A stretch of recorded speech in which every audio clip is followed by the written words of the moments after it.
What's up? I'm gonna put y'all on one of my favorite mobility drills / exercises for lower back pain. This is one that I'll prescribe to a lot of my clients, and then that I kind of just rigged this up myself using kind of FRC type principles, but that I found that's very helpful for me. So when we talk about the spine, we know that two things can cause pain or injury, and one is going to be the lack of movement. So you can't move where you can't move. If you can't move your lumbar spine, those 5 vertebrae of the lumbar spine, then we know that they're going to get very stiff, because we know that movement is anti-inflammatory. We know that no one can argue that every joint should get good quality movement to stay healthy. So this exercise that I'm about to show you is going to be really, really good for injecting movement specifically into that tissue of the lumbar spine. And then we know that the other way that you get injured is that when the load coming in is greater than the capacity. So if I haven't flexed my spine or loaded this tissue, but maybe ever, and I go to pick up my kid and my spine actually rounds a little bit, it's not that it's bad, but it hasn't seen that load in, again, probably years. So this is a good drill to specifically, again, load that tissue, but also, or isolate and get some movement into that tissue, but also to load that tissue. So I'm gonna show you how to do it today with no weight, but also I do it with my clients just holding a kettlebell, okay? So just know that when I'm doing this, I can also hold a kettlebell and it works the same way. So what we're gonna do is we're gonna go flexion of the spine. Really, this drill covers 3 out of the 4 things of the spine, right? So it flex, extends, laterally flex, and rotates, okay? So we're gonna do the flexion, the rotation, and the lateral flexion for this drill, and there's some other good stuff you can do for extension, like reverse hypers or something like that, but these will cover 3 out of the 4, okay? So I'm gonna roll down vertebrae by vertebrae. I always start, I'll tell people to have a slight bend in their knee and tuck their butt under, okay? Just kind of set me up in a good position. Imagine that my back is up against the wall. I don't really like to be up against the wall because I find that it restricts a little bit of movement. There will be a smidge of coupling, but use that cue as if you're up against the wall, because we want to roll down with just the spine, okay? And we want to get into that tissue without the hips coming back. So you'll see a lot of people when they do this, they'll hinge into their hips, but you really shouldn't be that low. So now, again, let's say I have a kettlebell here, I'm gonna have my hands here. I'm gonna roll down. I'm gonna keep going, keep going. I'm actually thinking about peeling my back off the wall. And then right here, I can feel a really, really good stretch in that lumbar spine tissue, exactly what I want. So that's super important. You have to feel what you want to feel. So if you're doing this drill and you're trying to do it just like me, but you can't feel the lumbar spine, even if it looks good to the human eye, you have to be able to feel that tissue on stretch, that tissue getting the stress.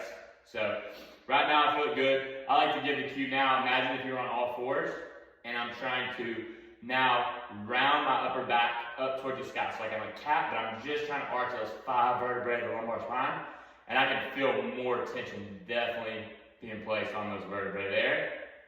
I'm gonna hold that isometric for like 10 seconds, okay? I can think about my belly button, or even more like the deeper stuff, my spine trying to go, again, up towards the ceiling.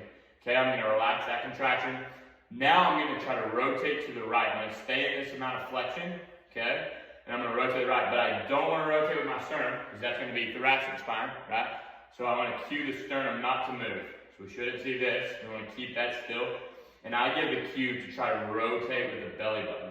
So sternum's not gonna turn my ribs, but just that belly button. And that's about all I can get, but I can feel now this side, the opening side angle starts to come into play and be on stretch too. And then I'm gonna keep trying to rotate as much as I can, and I'm gonna add lateral flexion on top of it. So I'm rotating as much as I can, I'm staying in flexion, now I'm adding lateral flexion on top of it. And I can really feel that. I'm gonna hold that contraction, trying to isolate just those 5 vertebrae. I'm gonna squeeze that out for like 10 seconds. Then I'm gonna relax, and I'm gonna come back to center, and I'm gonna repeat on the other side. Same thing, I don't wanna move with the sternum. I'm gonna try to cue just that belly button to turn.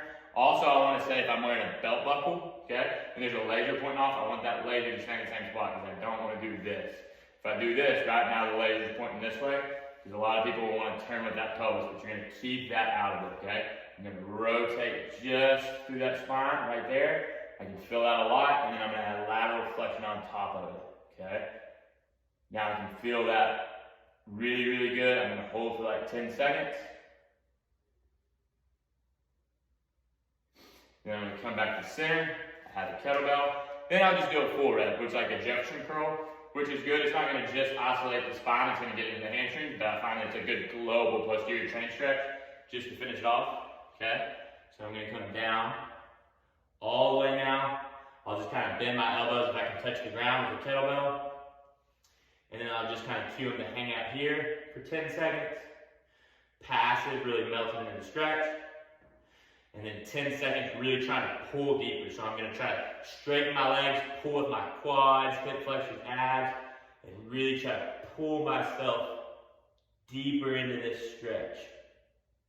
Okay, should feel it here, but also obviously feel it in the hamstrings. I'll hold that for 10, and then I'll relax for 10, trying to melt even deeper.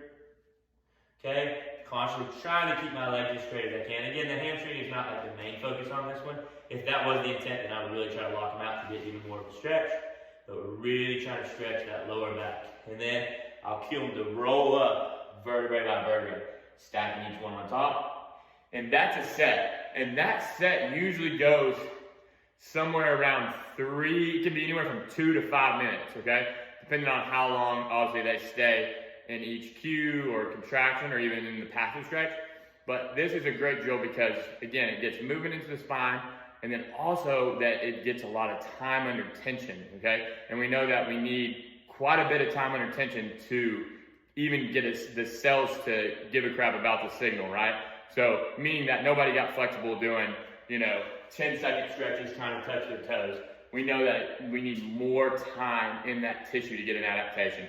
And that one right there is going to give your lumbar spine quite a bit of stress so that it can adapt and build up the capacity.